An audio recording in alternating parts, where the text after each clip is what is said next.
really was a thrill for us, getting to go into Bearsville. We didn't know anything. I mean, we knew what sounded good, all of us, and we knew what was cool, we felt. So it was just about putting that down. To record there after so many, so many bands had kind of gone the road before us up there, it was really inspiring. There was a lot of irony involved because it was the record that we had always wanted to make since we were kids, and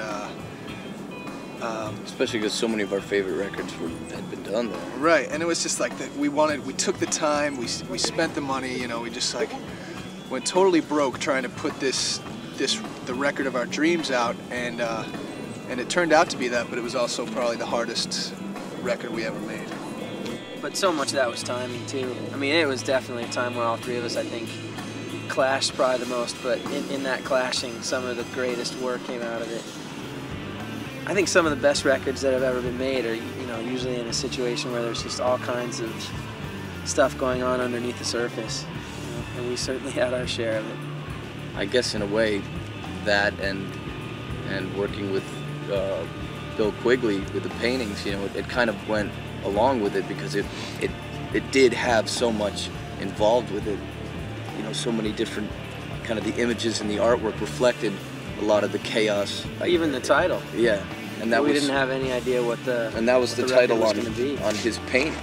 And who are we living for? And it kind of made sense because at that time we didn't even know, is this what we're gonna do?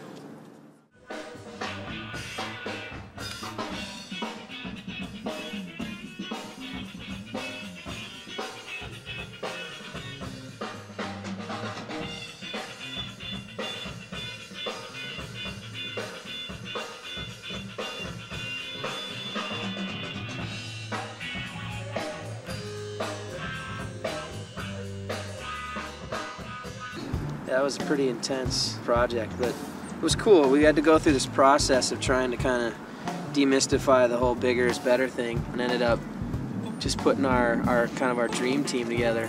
Getting our production crew together, Jack and John and so many guys that we just felt like knew who we were inside and out. And all of us went there, and it was cool for everybody because, I mean, even for Jack and John, that was a bit of a dream. So all of us were kind of in there trying to experience it on this level, but still keep it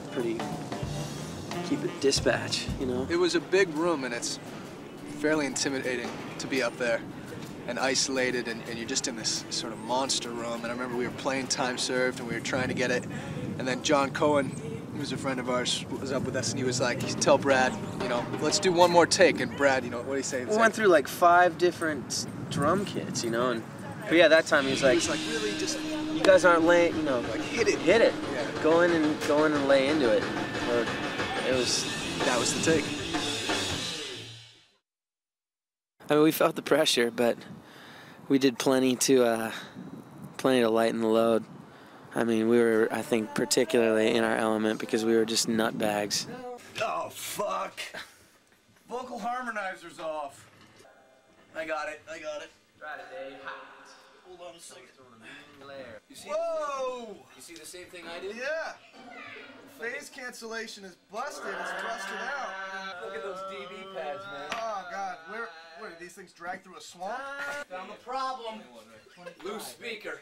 That's what it thing's not even fucking connected.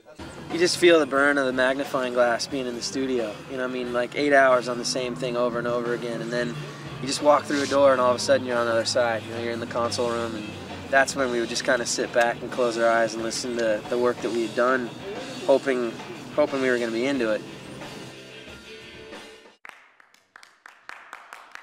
Overall, Bearsville was probably the best and toughest recording experience that we've ever had.